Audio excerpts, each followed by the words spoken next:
car order. It's always been car order. I strongly disagree. That's the way it is. Ripped him out through the window in a nice way. Just so I can go down and drink a carton while everyone punches on. Just pisses me to tears. That's the worst thing you can do. You shut up, you hack. Talking about boat ramps, this is what I wanted to get through from the start. What he said. Oh, you just been an idiot.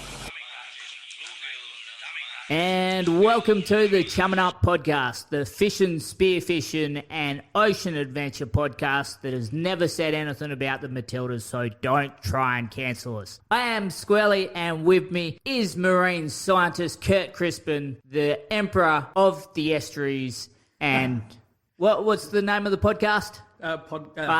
Paramount Importance. Paramount Importance. How you going, Big Horse? Oh, good, mate. Thank you for having me. This is great. It's just great to have a man of science on here rather than Leewald and Jarby. You know, like, get the dumb kids out, get the intelligence in. Everyone knows something that you don't, so, yeah, I'm sure they know a lot more things that I do as well. Yeah, everyone knows something I don't. That's not a true word has ever been spoken. Well, what's been going on? You out fishing, doing science? What's life lately? Both of those. So, yeah, I guess I work full-time, and then we do a lot of sampling, a lot of estuaries, also coastal areas, and, yeah, found some cool things lately. And then, yeah, obviously recreationally do a lot of spearfishing and fishing as well, so in the water, catching fish as much as I can, really. Yeah, not a bad Living lifestyle. a childhood dream. Yeah, bloody oath. Well, I seen on your Instagram page, I think we shared it on Chumming Up, you did some sampling down near Mangles Bay where you came across a couple giant queenfish? Yeah. So that was part... Small giant queenfish. Yeah, they were very tiny ones. Yeah. Very juveniles, which is a strange find for being down here, because usually when you get like those warmer temperatures, it's all adults that actually migrate down and not juveniles. So that was part of a unit at Murdoch University where we do take out students sampling in there. And yeah, we caught 2 giant queenfish, which was... You know, we haven't recorded them down here since 2012, which we had a heat wave in 2010 and 2011, and that brought down a whole range of tropical species in there. And some species actually persisted in Cockburn Sound, like the black-tip rabbitfish or black rabbitfish. Yep, happy moments. So, no, that's your Gymnopistes marmoratus, which the soldier fish. Okay. Oh, well, actually... Yeah, I think some commercial guys do call them happy moments. Yeah. They do have like sort of venomous spines as well. Yeah, they make you cry. Yeah, I think any fish with like spiny venom gets a term happy moment. Yeah. I've got a mate up north at the moment doing some trawling up there, and yeah, he's talked about...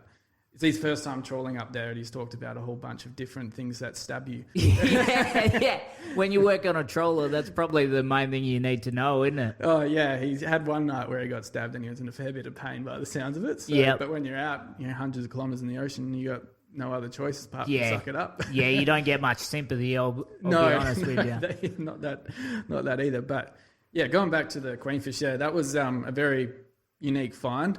I can't speak much more. We haven't done much more knowledge about it, but it was being juveniles was definitely strange. Yep. So I don't know their growth rate, but being like a species that they are, I know they grow really quite fast. Yeah, so you would think so. Yeah, whether that they came down earlier in the season, in the year, and they've spawned, which would be miraculously how it happened, or that's probably their larvae come down in the Lewin Current. Yeah, okay. Yep. And then they've managed to survive. So a lot of the time, a lot of the fish larvae and everything does come down the Lewin Current, but when they reach these colder temperatures down here, they usually die. They can't survive that. Juvenile fish, it's the hardest life stage that they have is to survive that very first few months to a year age. Yep. So they can't adapt to temperatures differences or salinity difference or whatever it is that well.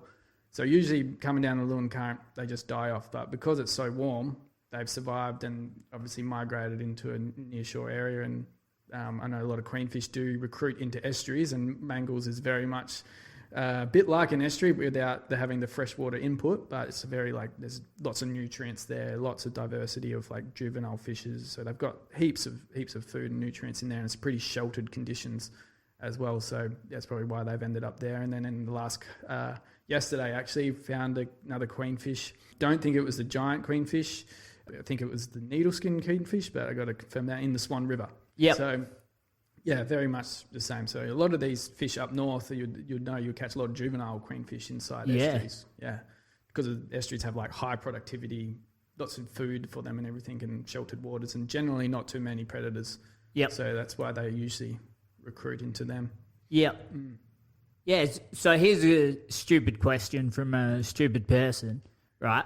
At what point does an estuary become a river, or a river, like there's the sea, estuary, river? Yeah. So an estuary is essentially the transitional ecosystem between the ocean and the river. So your point where it becomes the ocean is the demarcations of the land. So, this one river, you got North Mole and South Mole. That's the start. Where it ends is where the tidal input finishes. So that, for Swan River, that's right up at like Midland Bridge or up past Guildford there. Yeah. Because that salt wedge pushes all the way up there. So it's basically, if ideally most rivers are fresh.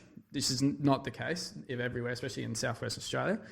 And that's essentially where your estuary ends. So the Swan River is like 55 kilometres long. Well, no, actually way longer than that. Sorry, I've forgotten the number of how long that is. But yeah, so the input is where the end of the estuary is, and essentially the river starts. So the definition of an estuary essentially needs to have like a river input or creek input, like a very prominent water system coming in, and then it also needs to connect with the ocean. Yep.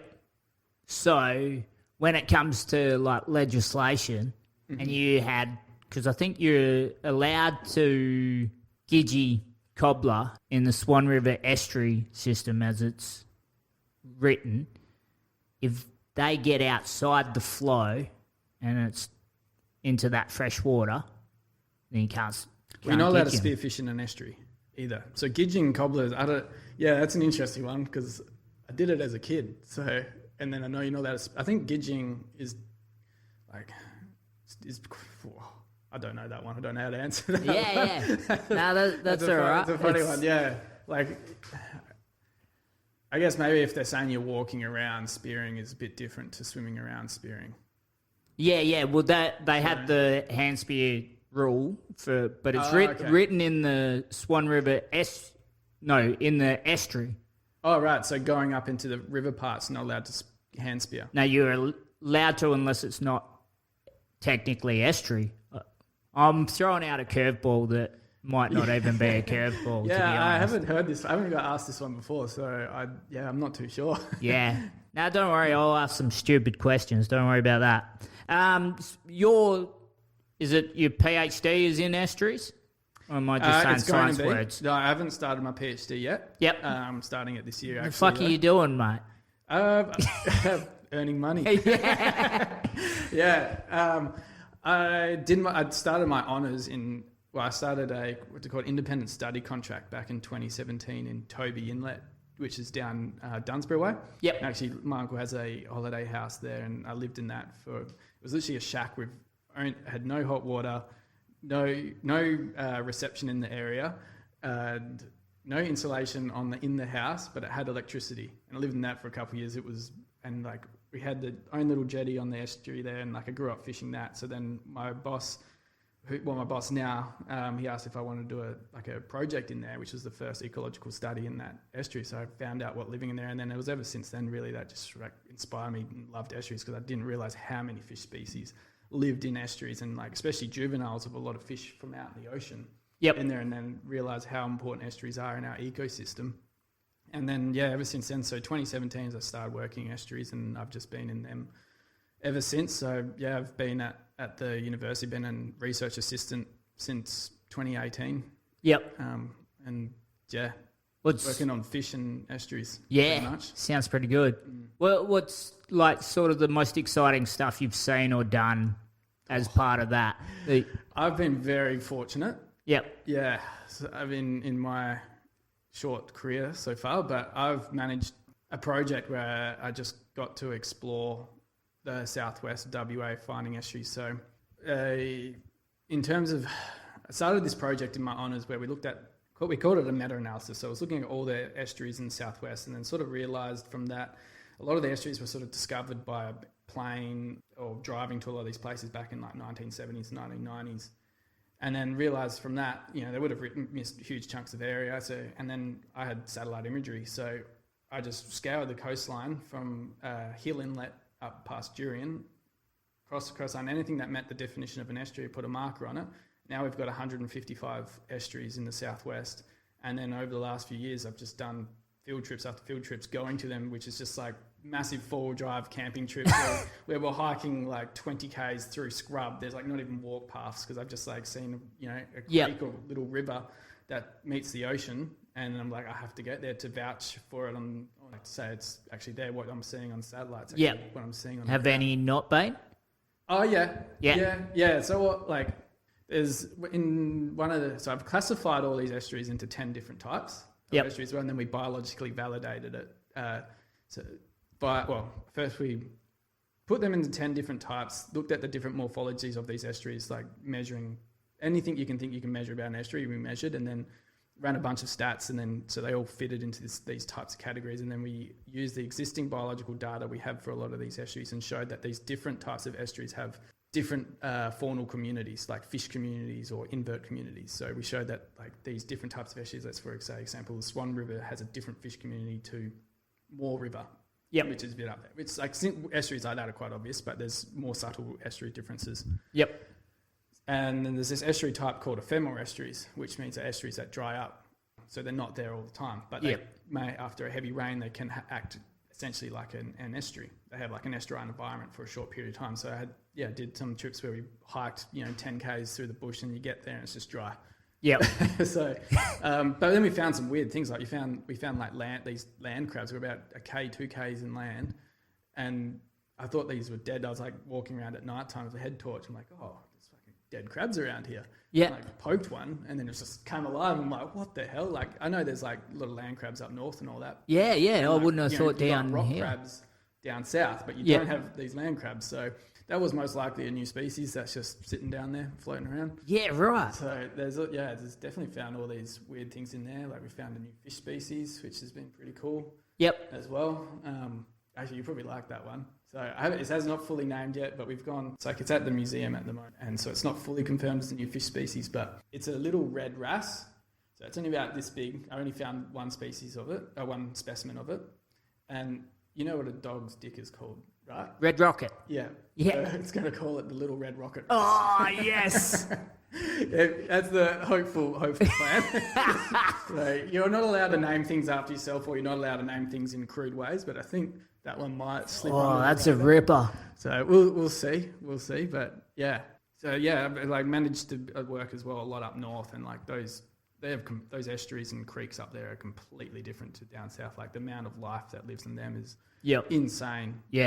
And like, we're walking around in like ankle deep water, and then there's the sharks and shovel noses and sawfish going around, and like, we've worked in super remote places up through there, which is, I've only done a small amount compared to some of my colleagues, but yeah, it's unreal. So I've been very fortunate, seen some really cool things.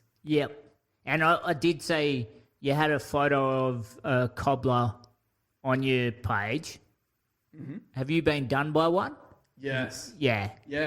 It went through here and then in your hand. Yeah, that was scuba diving. Yeah, with Dad when I was like, I don't know, maybe 15 or something, and like we went scuba diving. And the water viz was like, meter you away, meter viz. It was terrible.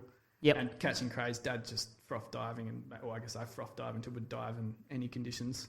And it was just like threw my hand under a ledge, just trying to grab a cray, and it just felt like a cray leg just like wrapped around my finger, and like it hurt a little bit, and I was like, pulled my hand out like that, so I threw my left hand in there under, and as I was like turning around, I just see this like green stuff just spurting out of my hand, and you know how underwater like red dissipates? Well, red colour just dissipates, so it was just like I could just see green, and it was just blood just pouring out of my hand. Right. So I like swam over to Dad, showed him, and he thought he was like, that shark. And I was like, I think it was a shark. I think I'd been bitten by a shark. So he swam to the boat and then like peeled off my glove and like looked, and like my hand was fine. It was actually quite disappointing. I was like, so much blood, but like, it was actually squirting out there. It was just one little bit. Like I was stream. hoping I had that cool shark. So didn't buy a shark.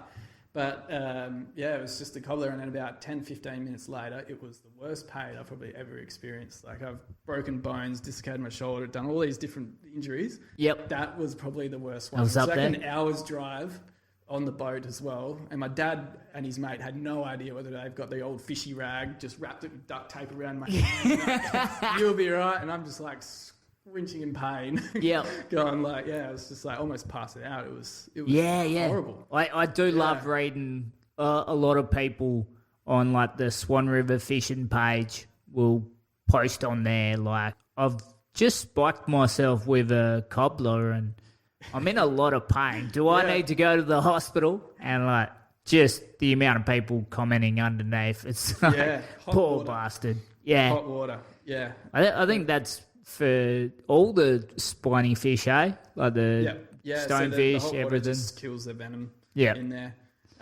With the spines, like the spine doesn't inject venom. It's actually like that glands around the spine that like their skin essentially holds the venom inside. So when you get stabbed by it, peels back their skin and releases the venom inside, which I thought was pretty cool. Like same as like your happy moments, whichever fish we're talking about.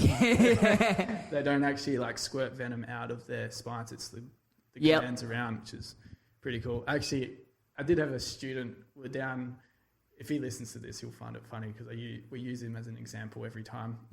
We have like a unit where we go teach, we take down ecology students down in Albany and we go do seining, which like if all commercial fishers will know is like a purse seine, but like we have only a 21 metre one, so it's really small. Yep. And we say to wear shoes because we're going through seagrass beds and all that. And we had this one kid or guy, wasn't a kid, so he was pretty adamant not to wear shoes, and he was a fisherman himself. He loves it, and then he just didn't want to wear shoes, and then he ended up getting done by a cobbler. Oh no! We kept saying wear shoes. You got to wear shoes. Like, we were catching shitloads of cobblers too. Like, yeah. He was like, "No, I'll be fine." Then he got done, and he then realised how much pain.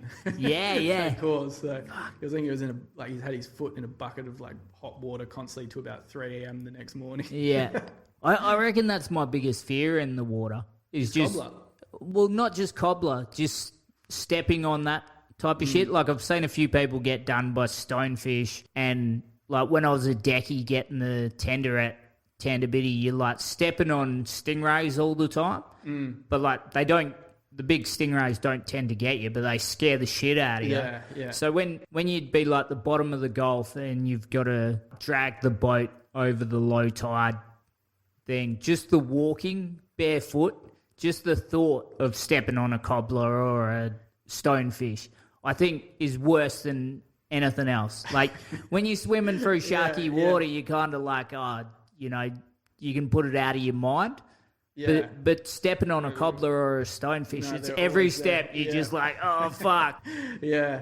I've been done by a stingray and the cobbler's a lot worse. Yeah, right. Yeah. Cobbler beats the stingray by far. Yeah. Was that in the leg or? In the hand as well. In the hand? Yeah. Yeah, right. Yeah. We catch a lot of eagle rays in the nets. Yep. And and obviously they only get caught by their spine. Yep. That little spine that stabs you. So we have to pull them out from that, and then like handling their spinal. But we have like handle heaps and heaps. And I just got done one day, and it was at the very start of the night. So it sucks because we had to finish the rest of the night. Yeah. I was just sitting there, like I got done on my finger, and it was just like it was like moving like a worm, involuntary, just going like that. It was painful, but I was thinking in my mind, it's not as bad as the cobbler. Yeah, right. How to go with like getting infected or something like that? Because don't they have like a fair bit of bacteria?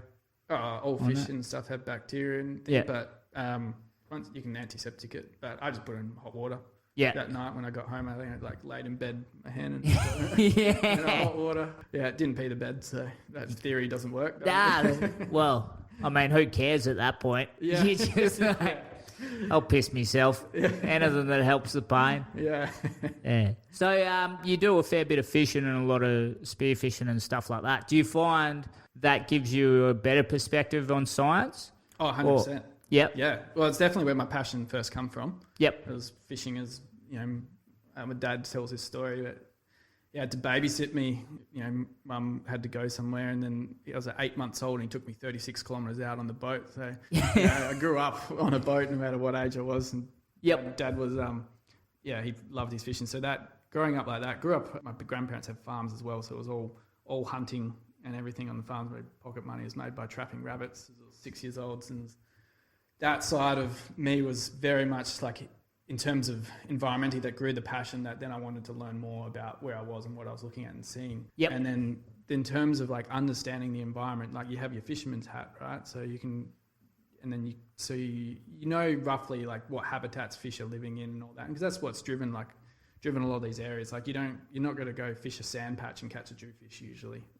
Or if you're in the rivers, you're not going to, in the middle of the river catch, I don't know, black brim. You might get the odd one, but they're all within the snag. So yeah, understanding science and having that perspective definitely has made a huge improvement. I think that's probably why my boss hired me, to be honest. Yep. Yeah, he always says something like that. Having that fish brain definitely helps a lot. Does it work back the other way as well? Like your science has improved your fishing and diving? Oh yeah, definitely. Because you're constantly learning about fish and behaviours and ecology of systems and where fish move during times of the years and all that. So depending, 100%. Yeah, it definitely helps. So you don't get new spots or anything like that. You still got to find your own spots or anything. Or maybe you might. Maybe I guess depends. You can find hotter areas where fish are, I guess. But in terms of understanding of fishing, 100%. Yeah, is there anything you've sort of learnt through the journey that you just blew your mind when you found it, or something you've seen or worked out that was counterintuitive to what you thought it was going to be? Yeah, definitely. I guess probably would have that kind of stuff happens all the time. I guess why it's such interesting, because we're always trying to learn new things. Just trying to put a finger on a certain one to talk about it. Yeah, it was a really tough question with no fucking notice, to be honest. Just tell me something that's fucking awesome. That's about that question. Yeah, which topic? I guess how a lot of estuaries function. So you got certain actually, I guess it could be as plainly as mullet. So it's actually the shirt I'm wearing. We found the saltiest fish in the world. Yep. So we recorded mullet living in 120 parts per thousand. Which, yeah, right. So seawater is 35. Yep. And then so it's 4 times seawater. Yep. The strength of this estuary of seawater, of the water inside, and mullets were able to survive and live in there. Everything else died. So we had brim dying at 80 parts per thousand, and then every fish died, but mullets seemed to persist in that. And it's just the highest record any marine fish has been recorded in the world. Yep. So it's turn around. I know there's no video or anything, but we published that into a paper. So that was I guess that was pretty mind blowing. Yeah, well, especially because they can go all the way back to fresh. Yeah. So they can survive a huge, or the biggest range of salinities any fish can survive in. Yep. Which is absolutely wild. So yeah. Mullets are this. You reckon that's just because they're so dumb? They're just they do look very dumb. Yeah, but they got the same look as a whale shark has. They don't know what's going on in the world. Yeah. They're just swimming. Yeah, I think there must be smartness is probably not the right word for that, but they've got some really cool adaptations. So they were able to. A lot of fish died in this estuary. They probably were able to survive the salt, salinity in there, but they died because all their food died. But sea mullets actually can reabsorb their gonads, which is their testicles and ovaries, in there to get energy. So that's a. I thought everyone could do that. That's fucking. Depends if you swallow or not. Right? So they reabsorb then. Yeah. What? Yeah, to provide energy to survive. Yeah. So they just reabsorb it. So they'll because they need to spawn in the ocean. So they'll get, come into estuaries as juveniles, grow, I guess. And then when the estuary breaches, so a lot of our estuaries do close off to the ocean. And I guess even the open ones, the mullet will leave to the ocean during winter time. They'll spawn out there, and then your juveniles will come back into the estuary, that's their life cycle. But if the estuary doesn't open to the ocean, and then I guess if they run out of food, because they're detritivores, so they eat all your algae and everything that's not dissolving. What's the word? It's been a big day today. That's breaking down everything. So they'll eat all that, breaking down algae and all that, all the can say shit in the bottom. Yep. Which is still there, but yeah, they'll like reabsorb their gonads and have energy because to survive in that high salinity, they needed to drink 12 times the amount of water to survive because, it's also the cells are water in them is being pulled out by the salinity. So you've got osmosis and all that out there. So they're trying to keep their cells fat and healthy, all that, plus also try to get enough oxygen because the oxygen levels go down as well. So it's like this huge osmotic pressure that they have to survive through to live in that. So they've got to expend so much energy to survive. So yeah, they to have that, they can reabsorb their gonads. It's wild. Right. Yeah. Fucking mullet. But it's pretty cool. It's like, because mullet, like sea mullet, Mugelcephalus, is thought to be found worldwide.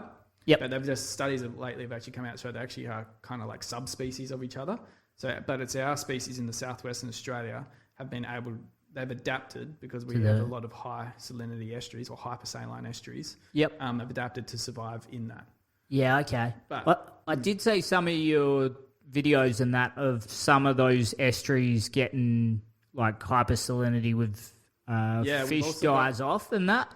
Yeah. So that estuary that I'm just talking about now, the mullet did die. Yeah. Eventually in there. So we saw millions of dead mullet. We actually, there was like 4 fish kills over a period, within a year, and we saw everything die in there, which was a really sad sight because knowing a lot of recreational fishers that went down there talked about all these monster brim and everything that was in there. Yep. And then we just saw everything die. Saw first hundreds of thousands of black brim dead, big thumpers, big 40s, and a few close to 50s. Yeah, so some old fish then. Well, this is another interesting thing actually. So they would no doubt would have been old, but brim in hypersaline estuaries grow a lot faster than they do in other estuaries. So for example, the brim in this estuary. So I'll finish that story quickly by saying that we didn't see any recovery in that system for 2 years, and then the estuary breached the ocean, and then we actually saw fish and invertebrates coming back into that system again, and those brim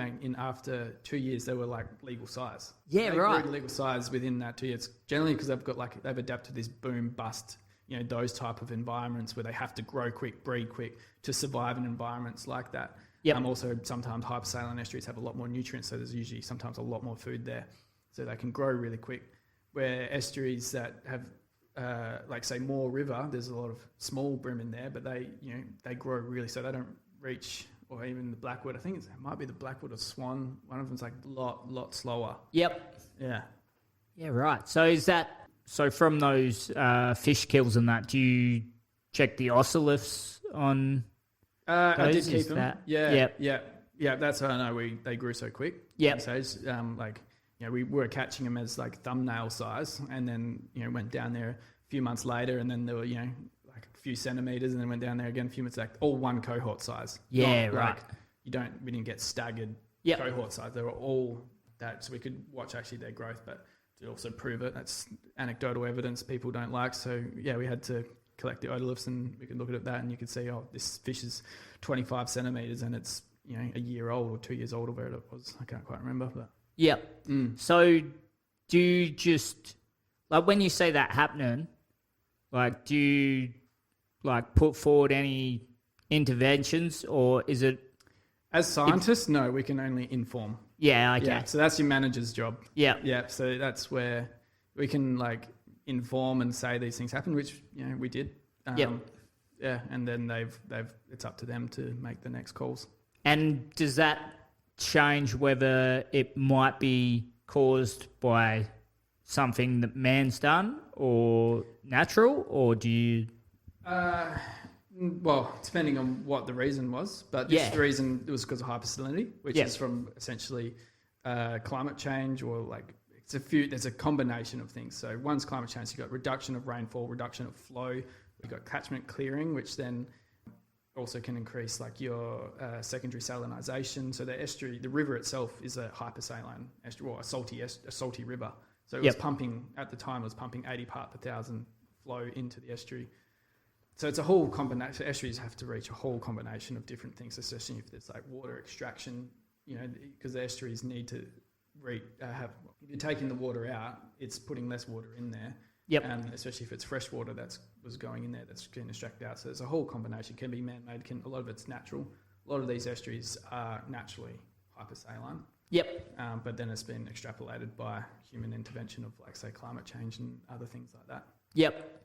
Yeah, cool. All right. Well, getting back into your spearfishing area, I've seen some of the photos of the jewfish and stuff that you've speared on your page. I think there's one where I probably shouldn't guess it, the size, but when it comes to your spearfishing, what's a fish that stands out for you along your journey that you've speared yourself? Or do you have a favourite fish to hunt? That's probably more of the specific one. Is there one that you like spearing more than anything else? Good question. Well, at the moment, I'm kind of fixated on trying to spear a Metro Mackie. Yeah, okay. I just, There does seem to be a few around. Yeah, and they've been eluding me. I've only speared in Perth for 2 years. Yep. So I've done all my spearing down south or on the south coast. Yep. And then a tiny bit up north. But yeah, I've seen you did a trip to Esperance where you did a shore dive out of there. That's pretty hardcore, isn't I it? love the south coast spearing. Yeah. Just no one does it. No, It's unreal. Like, you got massive coral gardens down there. So I do a lot of spearing of, like, Albany, in between Albany and Bremer, and then even further east, I guess, Esperance and all that as well. Yeah, when you talked about just putting sharks out of the mine, you just got to do that. That's the biggest thing. Have you bumped into any great whites or anything while you've been down? I've never seen a white. I've seen every other shark. Like, on the weekend, we had a 2 meter tiger come past, and then probably a 2 meter hammerhead as well. Yep. Like, I see more sharks off Perth than I do anywhere else. Yeah. I've dived so much on the south coast, and, like, rarely see. Well, we see bronzies occasionally, but you don't really see that many sharks. Yeah. I have noticed that even down here compared to, I mean, Exmouth is the complete opposite. You're saying lots of sharks, but not the one that I'm worried about.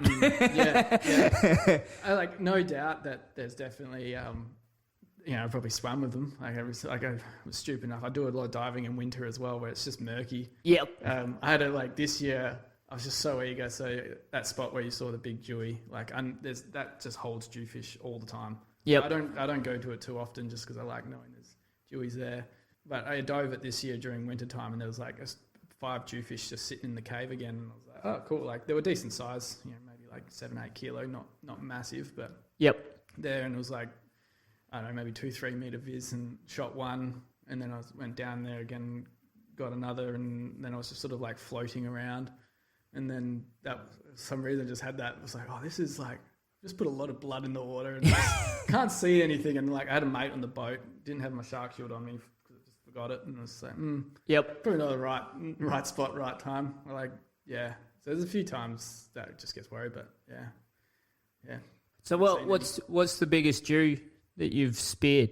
Free diving was 16 kilo. Yeah, okay. So still not bad. Yeah, still batting. Got a couple 15s and 13s in free diving as well. So yeah, but they were Metro ones too. So I was I couldn't believe Metro dewies were that out here, and then being able to get them free diving too. Yep, that's awesome. Yeah, and obviously the crays down south, you've got into them. Yeah. So that's what I was talking to you about before, diving with Ant. Yep, doing a lot of deep diving. So that's same time when we've caught dewies, we were diving 30 meters or so, and they're just bommies just loaded with 30, 40 jumbos just sitting there with their legs out, and it was good fun with them. Catching them. Yeah, I did see you had a photo of a sunfish that you dove with. Yeah, that wasn't down south. That was at Nusa Penida. That was I have a few bucket list fish. Yeah, that's cool. That was so cool to see. But it's a hump-headed sunfish. Yeah. That was found by the species was found by a person at Murdoch Uni. Yeah, okay. She thinks she's still over in Lombongan somewhere now doing that stuff. But so the mola is a species, but that's Mola alexandri, and that was her name. Yeah, because I didn't know there was something different. I just thought a sunfish was a sunfish.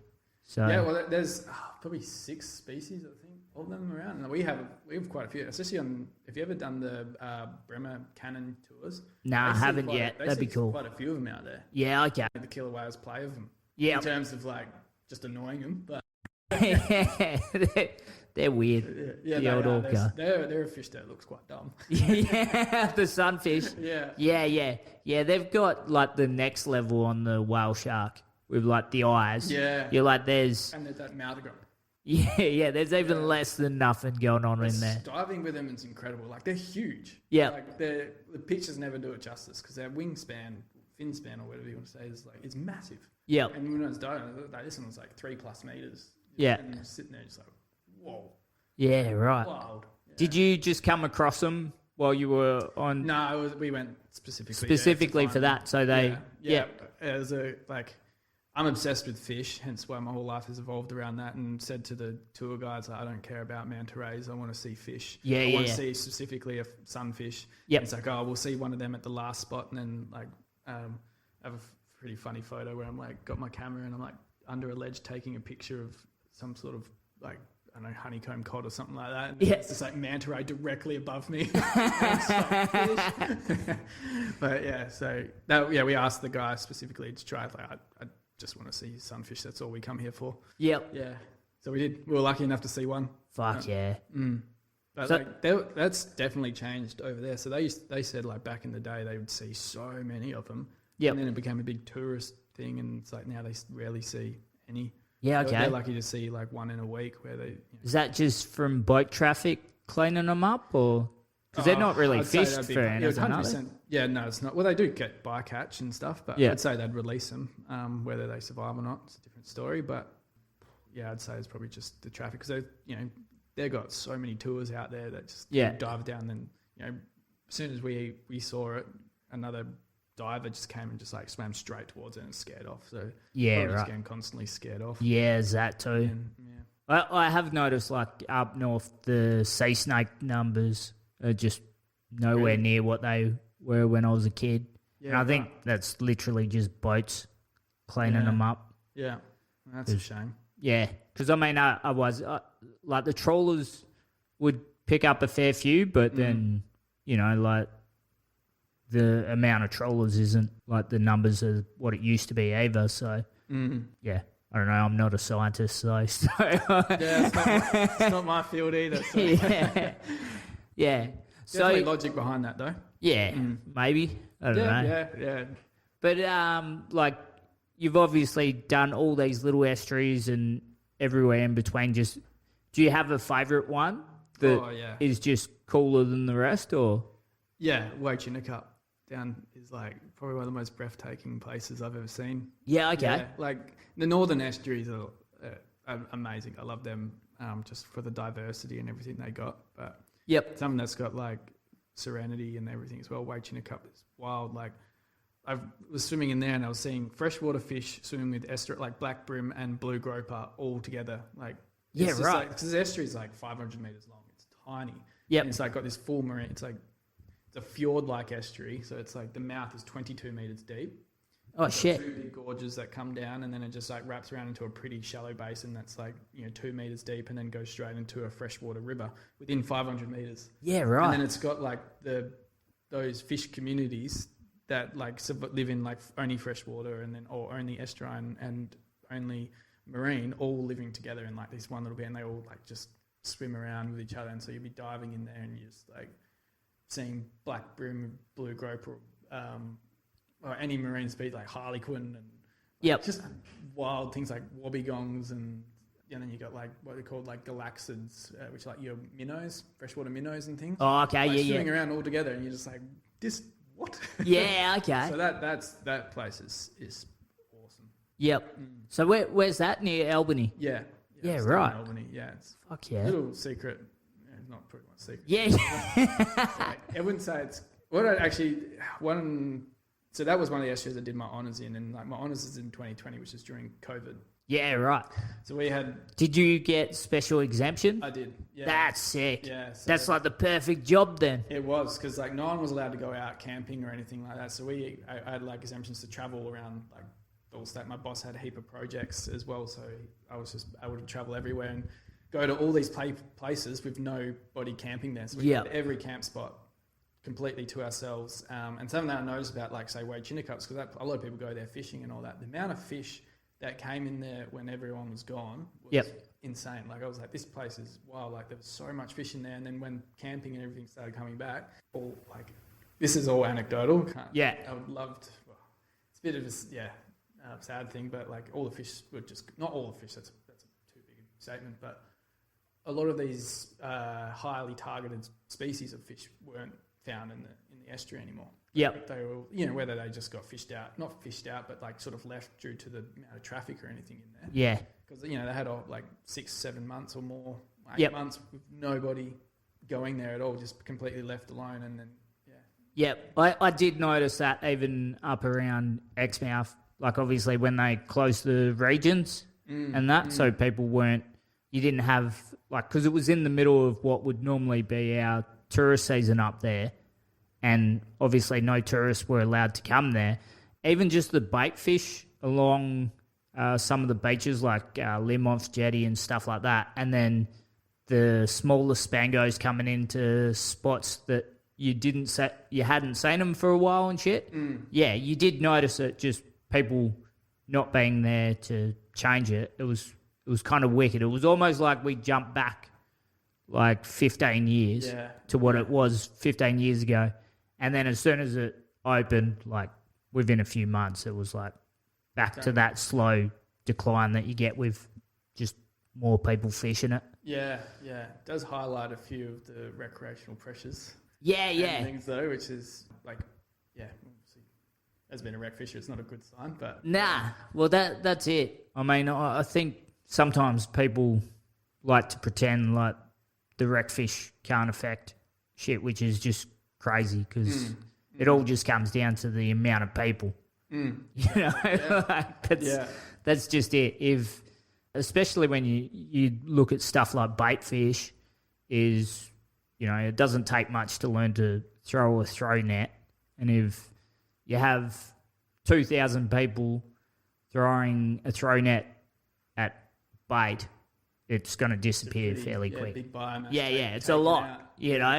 People going, oh, well, I only took 50 hardy heads. Like, how's that going to affect it? But if they're a terrible bait, though, aren't they? Yeah, they're a little bit overrated, but we find like nothing eats them. Yeah, apart from like shorebirds and things and salmon. Yeah, when they have to. Yeah, the Queenies and small trevally. Yeah, when we were kids, that was the go. Yeah, like the mackerel and that, we'd have to save up all our money to get a box of muleys. That was our big fucking spend for the week. Yeah, not lollies, it was muleys. Yeah, the muley box, mate. That was like, fucking, we're on here, boys. Have to steal money from the dad's fucking jeans and shit. Yeah, but yeah, I don't know whether it was all just people, but the amount of hardy head packs you don't see up there as much. But who knows? I've heard different reasons why. So yeah. I wouldn't know if it would be recreational because it would be depleting them. It could be anything from. Actually, I'll be out of my zone to comment on something like that. But yeah, well, I've heard everything from a lot more shags being there, feeding on them, to water temperature. Water temperature would be the main thing. Yeah, like not because of the adult fish themselves. It would be their larvae being able to survive in higher temperatures like that. It's probably not because we're seeing this in other estuaries really close by, where certain species are not able to survive in the higher temperatures, whether it's temperature driven or something else, but most likely temperature driven. And they're like moving out of the system. There's like a species of hardyhead, say in the Swan River, that used to be the most dominant fish found there, and now we're like hardly finding it over the last few years. But we're finding a northern species of hardyhead that's coming in. That's now taken over it. So does that mean we get mangrove jack soon? Because that's all anyone wants is mangrove jack in the Swan River.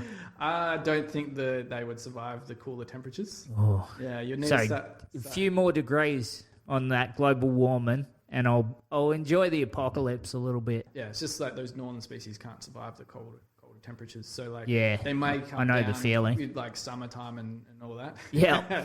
Yep. But yeah, during wintertime they just don't survive. That's why we haven't found them. But yeah, that's potentially might be happening in the future, which is like not a good thing, because it also means a lot of our temperate species that can't survive the northern temperatures die off as well. Yeah. And there's only so far south that you can go. Yeah, that's it. We'll be fishing for dew off Antarctica at some stage. Yeah, well, if they got to make it across that deep canyon, but... Yeah, yeah, right. Yeah, I don't know. Is there anything... Oh, that was one thing we talk about a little bit on the show. Mm-hmm. It doesn't, whether it's science clangers or fishing clangers or spearfishing clangers, do you have any mistakes? Like so many. Yeah? Yeah. I've sunk a science boat. Oh, nice. It wasn't fully sunk. We revived it. Yeah, okay. Just walk it along the shore. That wasn't... I had a diving one when I was I think I was 12.